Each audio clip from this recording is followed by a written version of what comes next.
անվտանգ եւ անվնաս ձևով ներկայացվեց ձեր կենսագրության մի հատվածը, հետո մենք պարոն Մանուկյանի շնորհիվ ունեցանք նաեւ դրա ավելի թարմացված տարբերակը եւ այդ կենսագրության մեջ կար, որ դուք մի քանի անգամ մի քանի գումարումների ազգային ժողովի падգամավոր եք ընտրվել, այդ թվում 2018 թվականին եւ նաեւ հիմա 2026 թվականին։ Ես օրինակ չեմ հարցնում, թե դուք ինչ զգացողություններ եք ունեցել 2018 թվականին ընտրություններից հետո, որովհետև վստահ եմ եղել, որ համոզված եք եղել, որ մարդիկ գնացել են, քվեարկել են ելք դաշինքի օգտին, որովհետև այն ժամանակվա հասարակական տրամադրությունները ոնց որ հուշում էին, որ կարար նման բան լիներ այդ պահին։ Ինձ հետաքրքիր է, թե դուք ինչ զգացողություններ եք ունեցել 2026 թվականի հունիսի 7-ի լույս 8-ի գիշերը, երբ որ գիշերը ժամը 2-ին падգամավորի տեխնացու Նիկոլ Փաշինյանը թիմակիցների հետ շատ անտրամադիր, ես նայում եմ հիմա այդ լուսանկարը, կադրում դուք չկաք, բայց վստահ եմ, որ դուք ընդեղ եք եղել, Ընդեղ էի, կողքից ուղղակի։ Հա, վստահ եմ, որ ընդեղ եղած կլինեք, որովհետև հնարավոր չէ ընդեղ չլինեք, բայց ով որ կա շատ տխուր, թախծոտ, տես մի տեսակ ճլորած, եւ չեմ կարծում, որ դա միայն գիշերվա ու ժամով է պայմանավորված, բայց ասենք պարզա, որովհետև ընդհանրապես ամփոփվել այդ պահին ընտրությունների արդյունքներին մոտ, եթե չեմ սխալվում 20 թե 30%, հիմնականում փոքր գյուղական բնակավայրի դեռ չի ամփոփվել խոշոր քաղաքներ, այդ թվում Երևան, Գյումրի, Վանաձոր, որտեղ սոցհարցումներով դուք ակնհայտ ավելի թույլ էր ձեր դիրքերը, եւ համակարգ հռչակվում է այդ ուժը հաղթող։ Օրինակ ես ուզում եմ իմանամ այդ իշխանազավթման այդ պահին է ձեր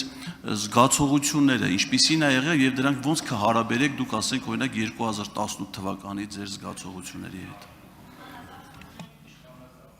Պարոն Ղազարյան, ես կարծում եմ, որ դուք այնուամենայնիվ նույնիսկ սովորական օրերին գիշերը ժամը 2-ին չեք ունենում այնքան կայտար տրամադրություն, ինչպես որ ունենում եք, ասենք, առավոտյան 10-ին, եթե քնած չեք իհարկե առավոտյան 10-ին։ Այսինքն նորմալ է, որ կարող է ընտրության օրը, որ բոլորն էլ բավական ինտենսիվ աշխատել են, ինչ որ process-ի մեջ են եղել, հարված են եղել եւ այլն, եւ կարող է այդքան կայտար չլինեն։ Բայց ինչպես որ բոլոր դեպքերում, այնպես էլ էստեղ կա իրականություն եւ կա ստոպ կադր։ Հիմա պարոն Ղազարյան, դուք այս պահին ճլորած չեք։ Դուք ասում եք ճլորած բան, դուք ճլորած չեք ակնհայտորեն։ Եվ նաև ունեք նորմալ տրամադրություն, երբեմն կարող է նաև ժպտում եք։ Բայց եթե մենք վերցնենք ստոպ կադրեր ձեր այսօրվա ամբողջ ներկայությունից կամ ոչ միայն ձեր, իմ եւ մյուսների, հաստատ կլինի, ասենք, ճլորած դեմքի արտահայտություն։ Դուք աստիկ ճլորած, դրա համար եմ ես ճլորած ասում։ Ասենք դուք վերցրել էին բան, ստոպ կադրեր մարդկանց, ովքեր որ այդ պահին, ասենք, դե կանգնած խոսում են, ինչ որ իդեպ, հետո մեր գործընկերները հրապարակեցին ուրախ կադրերը։ Այդ նույն տեսանյութի մեջ կային նաև ուրախ կադրեր։ Հասկանում եք, պարոն Ղազարյան, դա կյանքն էլ է տենց։ Ֆոկուսի հարց է։ Նայած թե դուք ինչ եք ուզում տեսնել։ Եվ ինչի վրա եք ձեր ուշադրությունը դարձնում, դա էլ տեսնում եք։ Ինչ վերաբերում է պարոն Ղազարյան իշխանազավթմանը, ես այնուամենայնիվ ուզում եմ ձեզ հիշեցնել, պարոն Ղազարյան, որ դուք մասն եք եղել մի քաղաքական թիմի, քաղաքական թիմերի,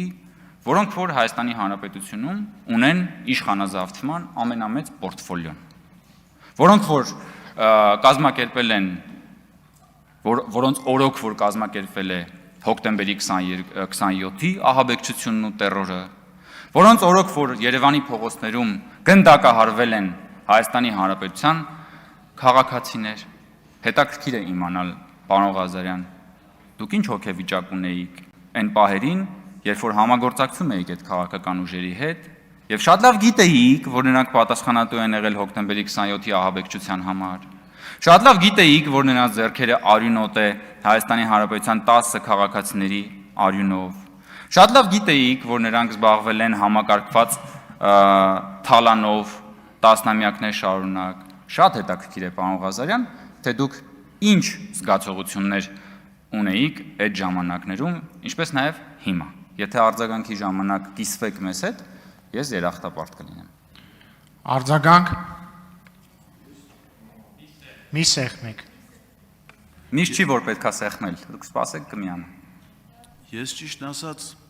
այդ կադրում գտնվող մարդկանց վիճակը նկարագրելուց մի քանի հոմանիշներ գործածեցի, չգիտեմ թե ինչի ձեզ ավելի հոգեհարազատ թված ճլորացը, բայց ես մի քանի հոմանիշ։ Ձեզ նայելով, բայց ինձ